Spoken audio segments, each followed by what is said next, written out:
What's up, internet? My name's Ori. Welcome back to the channel. If you're new here, hit that subscribe button. You like this video, hit that like button, hit that notification bell. You'll never miss a video. You'll never miss a stream. Today we're going over BBCan11, episode number 24. We're really kind of in that home stretch. There's really only 2 weeks left to go in this game. We're also going to talk a little bit about Digital Daily number 43. I didn't make a full recap on it because it really was only an hour-long daily, and we did get two kind of big pieces of information, but we'll save that for after the episode in case anybody doesn't want spoilers from the dailies. But in the episode, we started off with the fallout from the double eviction. So we saw Kuzi and Shania leave the game last week during the double eviction. And the episodes after a double, I always feel like are a two-parter, right? You have the double eviction itself, and then you've got the second episode that follows that kind of fills in some of the gaps of the things that happened during the double that we might have missed. And we basically see Claudia has decided, listen, at this point, I win HOH, and if I can't beat Ty, I might as well join him, right? Like if I keep putting him up and he takes himself off the block, that builds no trust with him. And we're in that point where she kind of needs to work with him at this point, which is funny because the other side feels the exact same way. So she decides she wants to keep him off the block. But as we all know, this led to giving him pretty much all the power in her HOH because he was going to win this veto. There was a high chance he was going to win, and she just tells him, listen, don't use it if you win, and you know, if Nene ends up on the block, don't vote her out, which Ty actually says that's where she messed up. The fact that she was so adamant about keeping Shania, keeping Nene in this game, that showed him that that threesome of the girly pops was way too strong for him to try and work with her. And if he could find a way to get rid of one of them so that it was two on each side and he could stick in the middle, that would actually end up working out really well for him, which is pretty much what he finds himself in. He wins the veto, he goes to her and he tells her, yeah, I'm going to use it. You're going to have to put up Nene. And there was lots of emotions where she actually goes to the other girly pops, talks about like, you know, what the scenario. We saw this even on the double eviction episode itself, where Renee kind of falls on her sword and says, you know, Renee, you deserve to be here more than I do. So it ends up being Shania who goes up onto the block and is evicted. And yeah, it was just a wild double eviction where Shania, who seemed like she was perfectly safe, ended up getting taken out by one of her closest allies in the game, probably her closest ally in the game. So yeah, that is really rough. For the girly pops, it should have just put Ty up on the block. If you put Ty on the block, he doesn't have any control if he wins the veto, and then you still have a chance to put up Daniel or Anika, whoever you didn't put up next to him. And it probably would have saved a whole lot of headaches for Claudia. After the eviction, though, Claudia wants to try and build more of a bond again with Ty.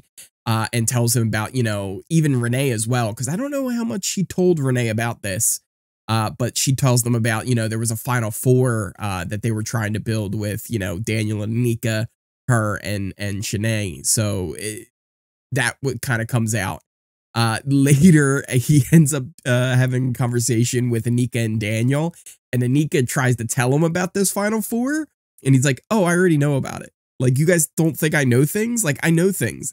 He just found out about it, like, a couple of minutes before that convo.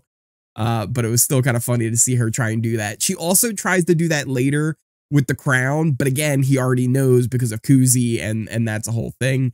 But that kind of leads us into the HOH competition, which it seemed like it was going to be a really cool one. There were these kind of teeter-tots where they were going to have to put their foot on one side of it and hold up this HOH block, and it was going to be this, you know, great endurance competition that went on for hours. It lasted 7 seconds longer than Kyle did on BB24. 17 seconds this HOH took. Which, another little note from the dailies, they've recently been on slop, and there wasn't really an explanation on why they were on slop. But my theory is production was really mad that they wasted all this time putting the HOH competition together, only for it to last 17 seconds. So they punished them by putting them on slop. After the HOH, Ty kind of celebrates with Anika, and she says how, you know, she wants to keep him safe, keep him off the block, and she'll put up Renee and Claudia. We then get a really heated conversation with Ty, Renee, and Claudia, where they just kind of debate, you know, him using the veto and forcing them to send Shania out. And he's like, why would I keep the three of you in here together? That just doesn't make sense for my game. Why are you holding this against me? And I'll be completely fair here. Ty has a point. He doesn't express it very well, but he has a point. And Claudia ends up getting so mad, she ends up walking out. Walking out of the room and sleeping in the other bedroom.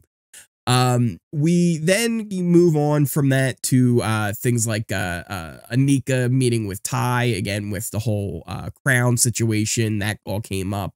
But even before that, we had the Wendy's meeting she had with Daniel. And it was funny because it was actually Adele who was the alumni from the Wendy's window. Everybody remembers Wake Up Canada. So it was real cool to see Adele on there, an old school player back from BBCan11. So really cool to see him on there as well. Daniel ends up kind of worrying about Ty and how much they can trust him, especially with him knowing about the crown. Like, he knows that, you know, he'll probably, you know, Anika and Daniel will probably have the votes of Hope and Jonathan. They assume now they're not going to have Kuzi's vote because she just went out so bitter. It's really something. Like, Kuzi was so bitter, she ruined her two closest allies' games and kind of blew it all up to Ty as she was walking out the door. But it's amazing that these two don't see they're in the same situation that Claudia was during the double. If they don't put up Ty, he will win the veto, giving him control over their HOH. And yeah, they go through with that, and it's Claudia and Renee who are the nominees by the end of this episode. Now, we do have information from the dailies, but if you don't want any spoilers from that, now's your chance to kind of bid us farewell, and we'll see you for tomorrow's recap of the episode. But we're about to talk about some of the things on the daily, because we do know, you know, one, what happened with veto, and if it was used, any replacement nominees, all that kind of stuff. But there was also some really interesting things with the Wendys points. So if you don't want any of the information, thank you guys for watching. I'll see you next time. But for everybody else, let's jump into this. 3, 2, 1. Of course, Ty won veto, and there was some debate on whether or not he would actually use it or not. But he does use it on Claudia, meaning that Daniel had to go up on the block. Again, kind of just giving him control of this HOH now. He can decide whether or not he wants to vote with Claudia and send Daniel out of the house, or he can split the vote, forcing Anika to send Renee out of the house, which probably is his best bet if he just splits the vote. But you might also kind of lose Renee's vote when it would come to a final 2 situation. So who knows exactly what he'll end up doing, but he has all the power. It seems like he's more likely to keep Daniel, and then it would end up being kind of a 2 versus 2 situation. You got Anika and Daniel on one side, him and Claudia on the other. So it'll be interesting to see how this all plays out. Now, I did mention we got a little bit of info on the Wendys points. It was a very short little conversation between Claudia and Ty. And they were talking about, you know, having to bid on things like trips and prizes and money and stuff like that. So it seems like the Wendys points might just be some kind of luxury competition. Now, again, we don't know the full extent. Maybe there was something else in there, like some kind of advantage. Kind of imagine the old Survivor auctions they used to do before Jeff decided that he didn't like that people were gaming it all the time. So maybe there was some kind of, you know, secret advantage that was hidden in there too. We won't find that out until we actually see it on the episode. But yeah, the Wendys points seem like they were just kind of pointless and just a big luxury competition at the end of the day. So yeah, that's pretty much everything that we got from the episode, from the dailies. What do you guys think of everything that's going on? Oh, there was one other thing from the dailies. On the TV screen, it said live eviction tomorrow. Now, this daily was probably from yesterday, which means that the eviction probably happened today in the house.